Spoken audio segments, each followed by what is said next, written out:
Olá, pessoal, sejam todos bem-vindos à nossa primeira semana do curso de Estatística para Todos. Essa é a primeira aula que a gente vai ter desse curso, tá? E nessa primeira aula, o que que a gente vai falar? A gente vai abordar o que é estatística descritiva e inferencial, tá? Então, gostaria de começar com essa definição aqui do que é estatística, pessoal. Na verdade, estatística é uma forma que a gente tem, é um grupo de métodos para fazer o seguinte: a gente vai coletar, analisar, apresentar e interpretar dados.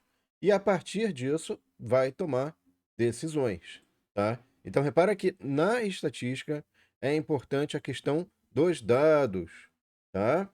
E uma coisa que eu acho bacana, que é interessante nessa disciplina, é a questão ali do Moneyball, né? Que esse filme aqui com o Brad Pitt, né? E você vê claramente ali como é que o pessoal de um determinado time de beisebol nos Estados Unidos conseguiu usar a questão de estatística para tornar ou para criar um time competitivo, tá? E apesar da situação financeira adversa, foi possível compor uma equipe que teve ali que quase conseguiu ganhar o campeonato, né? Mesmo sendo, digamos assim, recebendo o descrédito de todo mundo. Então, a questão da estatística é interessante. É claro que esse filme, digamos assim, não entra tanto na questão técnica, mas ele aborda essa importância de você usar dados para tomar boas decisões. E aí, o que que vem a ser a estatística descritiva, pessoal?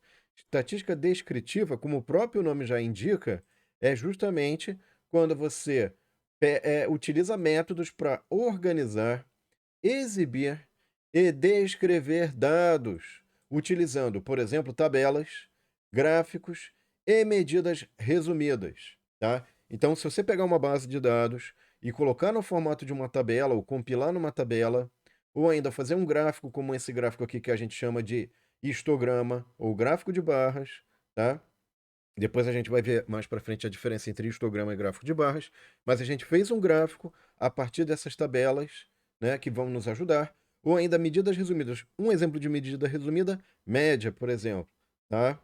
Então, veja que a estatística, de fato, a gente usa no nosso dia a dia, usa em várias situações, para a gente poder analisar, interpretar, entender o nosso meio onde a gente vive, o nosso entorno, tá? A estatística inferencial, por outro lado, pessoal, já consiste na utilização de métodos, tá? Que vão utilizar ali, vão ter por base amostras, né? Ou seja, a gente vai pegar um pedaço do total de dados, né? E aí, com isso, a gente vai tomar decisões, tá? É, ou ainda fazer previsões sobre uma população. Então, por exemplo, imagina que a gente tem um dado de 6 faces, aqui está dado esse dado de 6 faces, e após vários lançamentos, no caso aqui após 1000 lançamentos, a gente obteve um gráfico de barras, tá? E aí a gente tem a frequência de ocorrência. Então, no eixo Y, a gente tem a frequência de ocorrência de cada face. E a gente verifica, obviamente, que as faces 3 e 4 têm maior frequência de ocorrência, tá? E aí, é claro que a gente vai tentar tomar uma decisão. Por exemplo, se eu tivesse que apostar numa face, numa única face, né? Eu apostaria em qual? Naquela em que há maior frequência de ocorrência, porque eu tenho uma maior probabilidade ou faço uma inferência de que, sendo mais provável essas faces, a minha chance de ganhar, caso eu aposte nelas, é maior. Então aqui a gente já está olhando as vantagens de utilizar base de dados para tomar decisões nessa questão de estatística inferencial, tá? Uma atividade, pessoal, que depois vai ter uma outra trilha, uma trilha paralela relativa a atividades em Python, que vai estar disponível lá na página do nosso curso. É uma atividade interessante, é pegar um dado de 30 faces, né? E obter a frequência de ocorrência de cada face. Isso vai ser feito em Python, mas você também poderia fazer em casa, né?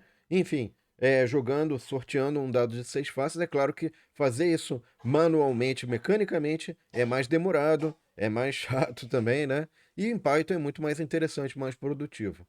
É isso, pessoal. Então, para a nossa primeira aula, foi isso. Espero que vocês tenham gostado e aguardo vocês na nossa segunda aula, pessoal. Um abraço e até lá. Tchau.